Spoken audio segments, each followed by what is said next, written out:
got all the material that we have here down, and even though we're not all the way to the top, we still got to finish what we have here off with something, because it's going to rain this weekend. And if you've never seen what happens to tongue and groove boards like this, when all of them get soaking wet at once, you don't want to see it. They all like buckle. So we're going to cover this surface with a layer of bituthane, which is like such a fun word. It's mainly used on walls for waterproofing below grade. But in this case, it's going to work like a rubber membrane underneath our metal roofing, and it seals around fasteners. One of the biggest keys to making this work out with the flashing is that it tucks underneath this ripped row of siding, and it is nailed on the bottom edge periodically with some 15 gauge nails. I'm using this oscillating tool right here. It's missing a few teeth. This is one that I resharpened, I think is why it's broken. We're cutting the nails and making sure that our roofer has no trouble getting this flashing tucked up under here. I mean, like the worst thing I could think of is that he pries on this and it breaks it. Yeah. Because then I have to repair it. And this is a fiber cement siding, so it is super brittle if you pry on it. Yeah, it is perfectly like in good condition right now, and hopefully nothing bad will happen. Most likely, and I'm gonna suggest this too, not that I wanna tell my roofer what to do, but I would say we need to start with the flashing coming in on that end and literally slide it all the way down here, because there's not a lot of room to tuck it in straight in. We'll see how he receives that. Jamie's definitely going to come sit here and watch the roofer do it, I'll tell you that much. Yep. And we're going to check that piece of the corner of the soffit right there, because the roof is looking dangerously close to the other. I don't want them to intersect. This roof is independent. The other roof, I don't want them to connect in any way. And it's looking maybe like I might need to cut it back. So we're double checking that this is going to fit up under this roof line with the depth of the metal rib that's simulated by this board. Yep. And it is. It is exact. By like that much in one spot. It is tight.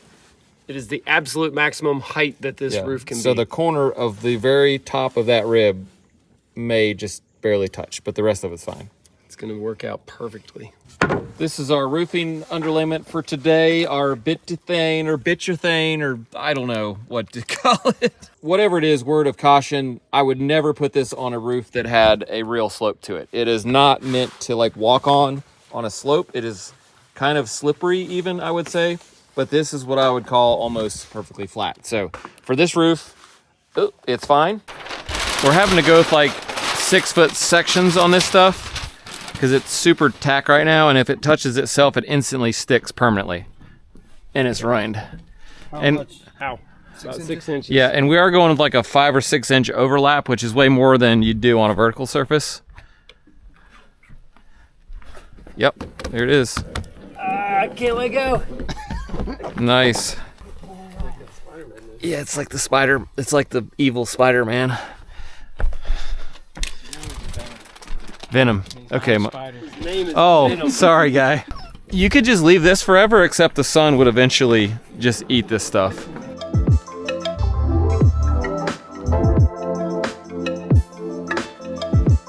Now, I'm not sure what Jono's doing with all this, but we're just shoving it down through here, and it's disappearing that way. So. Stuffing it in a sofa cushion.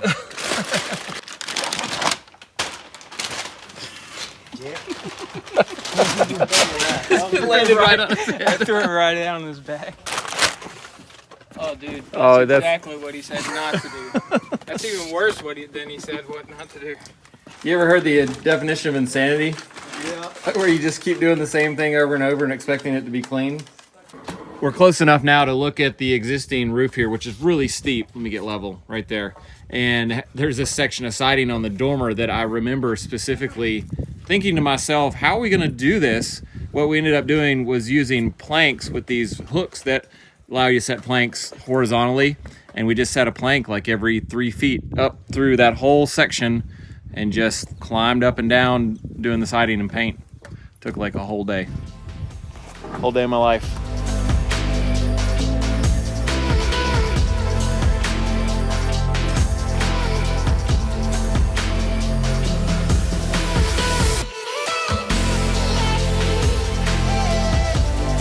What do you think?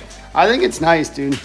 One thing I like is that as you walk in the house, you don't know it's even there. You're right. You can still see all the way through. It doesn't block anything up top, but it gives a lot of shade and sitting there. It is way nicer. I mean, you just feel like the house is even bigger having this covered. Yeah, you put a big old table out here. You can sit out and have dinner out here. Yeah. Beautiful. Y'all should have done this the first time. We've never actually been back to a house to add a roof like this. No? Nope, first time. I tell you what, Joe, I love this chair. It's amazing. I'm not even sweating at all. I took a shower before I sat down. We are back at the job this morning for, I'm guessing, the last day out here. We're going to hire a roofer to do the metal part. So we're going to start by doing some staining of all these railing parts. Kind of need a restain. I got some stain mixed up at Sherwin-Williams. We're going to test it on this sawhorse. We're having trouble with these outdoor stains more than indoor because we're applying it to this white wood, and most of these are mixed and shown applied to like a pressure treated wood or to a cedar, which has a lot more color and a tighter grain. So the color coming out on this whitewood spruce is not the same as what we would be expecting to see. Call me Cracker. Cracker open. They did shake this, and this was a solid color tint put in a semi-transparent. For the rafters here, the homeowner decided they want this same clear put on it, but we didn't know that, and a lot of these have scuds, I'd call it, like black marks from, I don't know, the forklift and just some spots that need sanded. So we're going to hit those with a palm sander, get these cleaned up and looking really nice, and then put some clear on them as well. Dude, I would rather cut in a different color than do it clear. Well, I know. Oh, well. I know. The posts and girder are getting the brown, and I think we got to go all the way down. Yeah, all that stuff down there isn't stained. Oh, no. No, it's not. Oh, and all the girder and everything? Yeah, I think this is one of the jobs where we just let the homeowner do the staining. Well, why aren't we doing that right now? A little redder than I was expecting.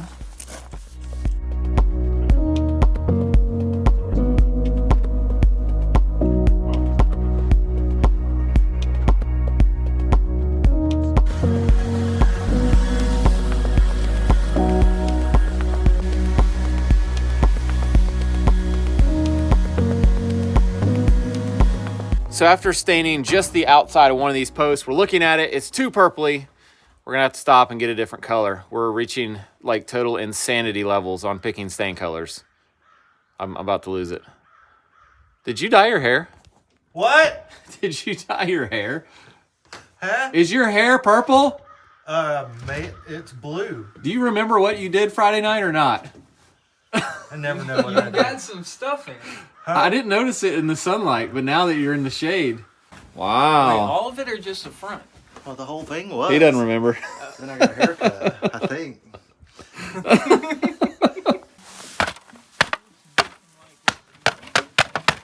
So we're gonna have to get a different stain for all this dark brown stuff, posts, girders, but we can go ahead and do the clear on all these rafters. Ray's gonna get into that. And I think I'm gonna go down below and try to straighten these joists.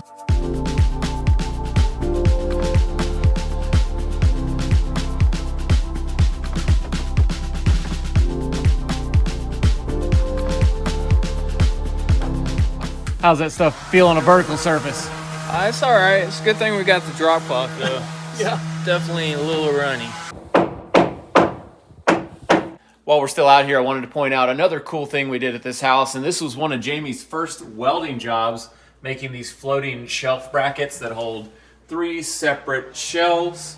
And, you know, for as quick as he learned how to weld before he did this, it turned out pretty amazing. And then we did what we called a schmutz type paint job on this, where we just kind of sprayed some black on it and then just scuffed it back off before putting a clear coat. So it looks antiqued and old even though they were brand new. And it's still holding the shelves up after, 8 years. So congratulations. Look at that. I learned to weld right after we did this job. That's what I was just saying. Still here though, huh? We're taking apart this underdecking support that was down here. We didn't do it before because I didn't know if they would want to put it back for some reason. Turns out they don't. But this is all assembled with Phillips head screws. Right there. So we're already losing our minds doing this because they just strip out. T25s are where it's at, I would say.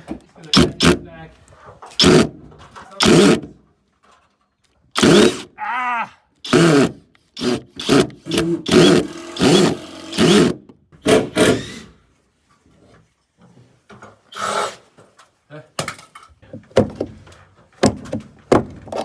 I can tell from taking this down, it wasn't fun to put up. No. That's the one thing I'm sure of. You know, a lot of people call and ask if we do stuff like this. I always say no, you know?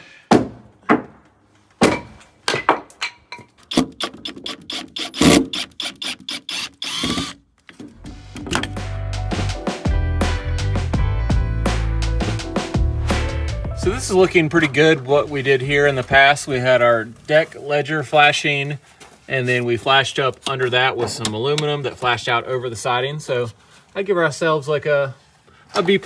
This could come down a little further is what I would say. This flashing could turn down, you know, more would be better. But as far as I know, nothing's leaking in the house, so that's all good. Bolts. Reminder for bolts. Today's video is brought to you by Sunday Lawn Care. And if you want to have a healthy, great looking lawn without using harsh chemicals, without thinking too much, you need to check them out. Sunday Lawn Care gave me a free online analysis to figure out how much square footage of lawn I have, what types of products I need, and what time of year I need to apply different type of product. And they came up with a plan for me. I can even get those reminders sent by text message to my phone so I can keep up with what I need to do all year long, no thinking.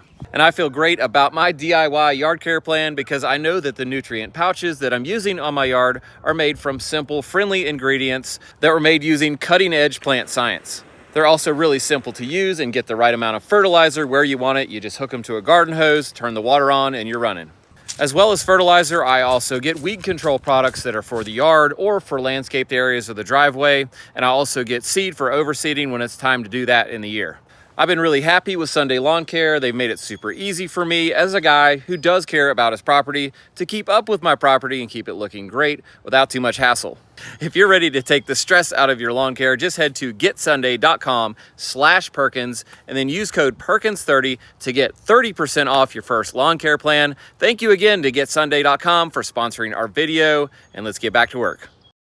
I've had a lot of thoughts about how we could fix this, but what we settled on is using 2x6s screwed flat to the bottom of the framing. Now, a couple other builders I've talked to have done the same thing, and that's why I landed on this method. Now, you might wonder why we have so many here. We're gonna run 3 rows, basically dead center and maybe a foot away from that on each side and offsetting the joints. Since we are gonna have joints, those places are not gonna inflict any force upon anything, so we need to overlap them by the maximum amount, which is 8 feet. On a 16-foot board. So 3 rows, offset joints, that's our method. We're gonna use some really big screws, like 3-inch, they're more like lags, but they have a really big flat washer style head. And that is key because we don't want a wedge shaped head like a standard screw that would just bury into the material. We want one that's gonna catch and pull it up, all right? Now, I also been thinking about some ways we could have prevented this from happening ever. Well, some things I've thought about is if we had run girders this direction at each post and then run short joists. That would give us like an 8-foot span. An 8-foot joist I don't think is capable of bowing up or down that much to cause this kind of problem. The real problem is the span of 14 feet on a wet pressure treated joist that is going to bow or warp or do different things.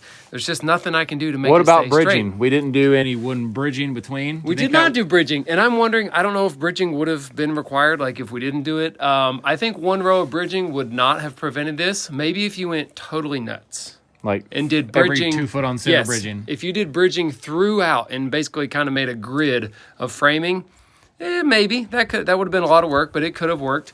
Other methods, maybe just installing some material like this from the start potentially could have helped. Maybe some metal material that is maybe stronger than the wood. I don't know. Thought about this a lot. I have, and there's even more. Yeah.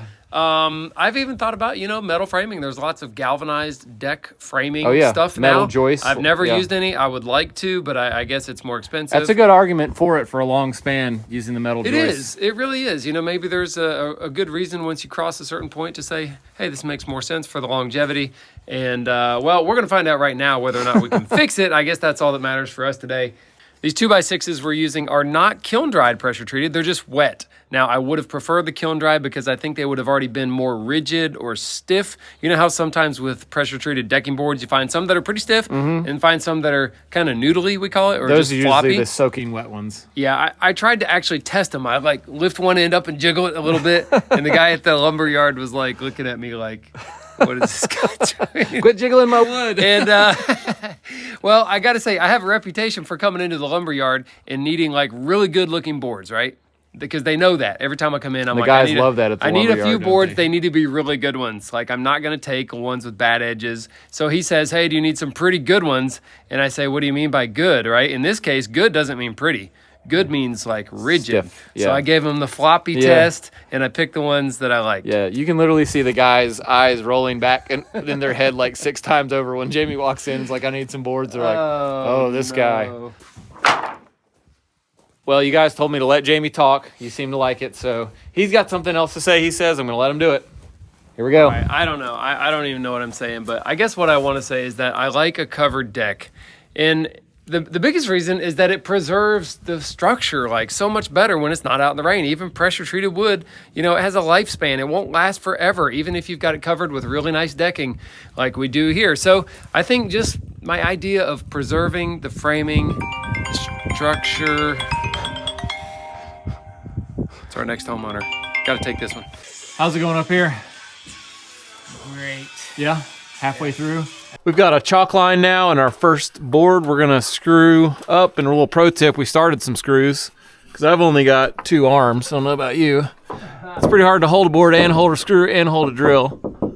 All right, I'm gonna go right there. Okay. Pretty good. Yep. Oh, I've got this drill on pecker mode instead of full. Yep. Okay, looking good. There we go. Oh, that's a high one there. I might need the big flathead screws on this one. Okay. These washer head type here now. Wow. Did it, huh? It didn't love Wow. it. Yeah.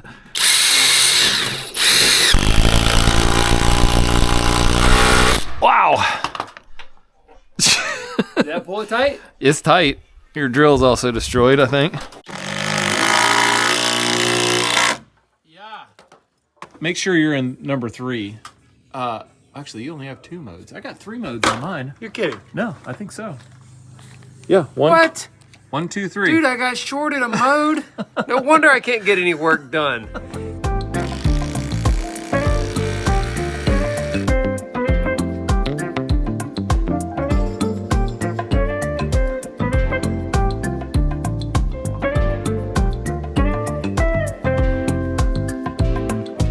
What are you videoing right now? Jamie's got the camera. I see he's just going like this. That's what I do. Yeah. Well, the camera doesn't do it any favors. That's You're for not sure. doing the camera any favors. I'm just checking it out here.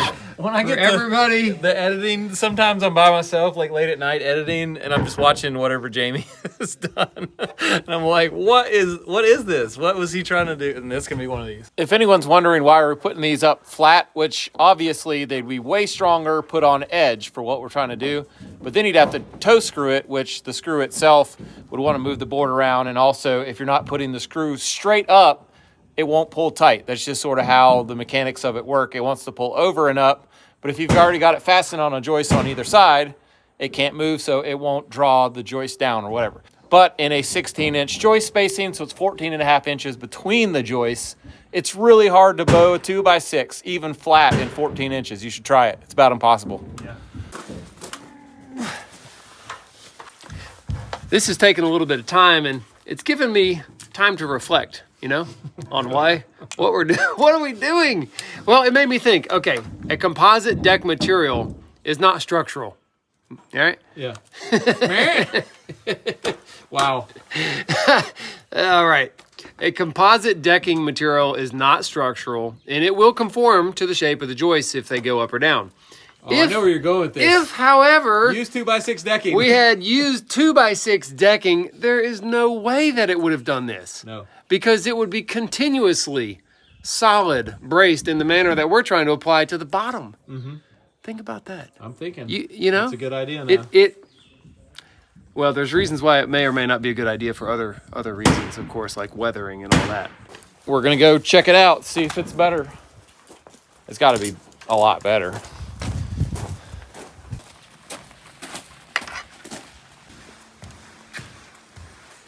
So it's way better. Visually, it already looks better. reduced. Still not perfect. Reduce the highs and lows, but yeah, it's not absolutely flat. But this wouldn't catch my eye. If I was just to walk out here, No, there's nothing now that I'm like, ooh, that looks terrible. feels good. Nice. I'm exhausted. All right. Yeah, that was tiring.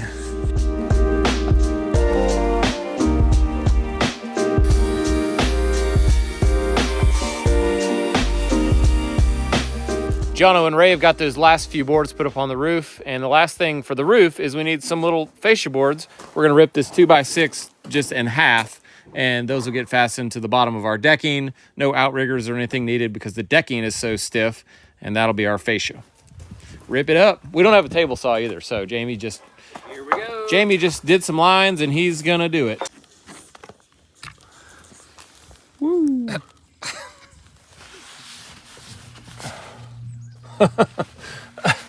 I'm not sure these really needed clean too bad. What? Oh, gosh. Let me get a screw going here. I'm going to angle this because I think it's longer than the depth that we have here. Ooh, that's probably too much angle. It might be all right. Okay. Lay your end down. Yeah. Okay.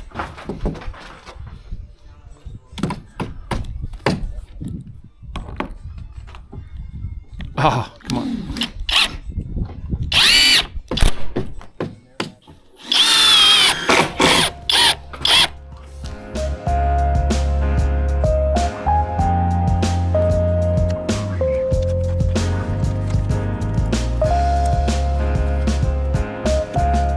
Finish up this edge, we're just gonna wrap some zip tape around the end grain of our roof decking just to protect it from getting weathered or soaking up water until we get the drip flashing or whatever wraps over this edge with the metal roofing. We also did the same thing over here, doing a little zip tape up under where the metal roofing and flashing is gonna go. Keep it dry until the roof's on. That's the move right there. Look at this move. You want a ladder? It doesn't help. Try it with doing all these. I'm gonna hold your belt here. I'm a little late now, bro. I've been doing it all day. Oh, really? Great. I'm finally getting out here to the job, and I'm scared to say it again that this is the last day because I said that yesterday, and now we're back again. But I'm here, and hopefully this is the last day. We've got the correct color stain. Is that right? Well, it's on a bunch of stuff anyway. If it's not, it's permanent.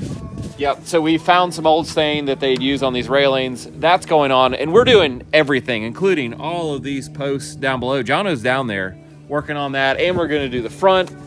And I think we may have to do another small side project between starting the next job and this one ending because he's not quite ready. We decided that the site needed flattened out a little bit more, like leveled a little more.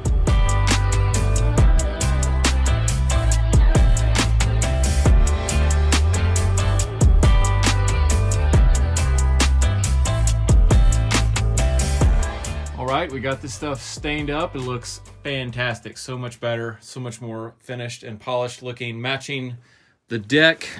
Jason, you got a little stain? I got like this much. Yeah. Jono's got like that much. We got 4 posts. How much you got, Ray? Just bought them around here to this corner. But how much you got in your bucket? Like half an inch. All right. We all got like 1 inch. Story of our lives. Yeah. So we might actually be coming back again. No! What we finally landed on here is what the homeowner used originally, a Valspar semi-transparent stain, 1 coat. It's a water-based, so it's nice. It cleans up with water, obviously. And it's nice and thick, so it doesn't run off your brush and down your arms, and you feel like you can really put it on there thicker. I think it says 1 coat on it. So, like I said, we're not affiliated with this brand or this particular stain at all, but I like it, and it's going on real nice. Is that safe? No. Yeah, look at the way it's up in that crotch. If you get it shoved down on the ground, it'll be okay. I'll also put a foot on it. Right? What in the world? I'm sorry. You had an empty truck bed, and we were figuring you could haul this to the dump trailer at Jamie's and throw it in there. Jono gave me the okay, thumbs up on it. Jamie's coming tomorrow, why didn't we just wait and throw it in the back of his truck? I don't know. That's the whole reason I had it piled up over there. The wood We ended thought up you had in it the back piled of up your to truck throw bed, in your baby. truck. Hey, if it makes you feeling better, my truck's full of wood too. What else is back here? Nothing you'll like. Is it all garbage? Yes. All right. We are calling it a wrap here on the porch roof edition. Everything is done. The metal roofing got installed over top of some 3/4 yellow pine strips. We have a 6-inch gutter that just got put up. We cleaned up. We came back to just take one check over everything and make sure everything was done. So the next time the homeowner shows up to be on vacation here at their house, they don't have to do anything except sit here in the shade and enjoy themselves. Thanks for building with us.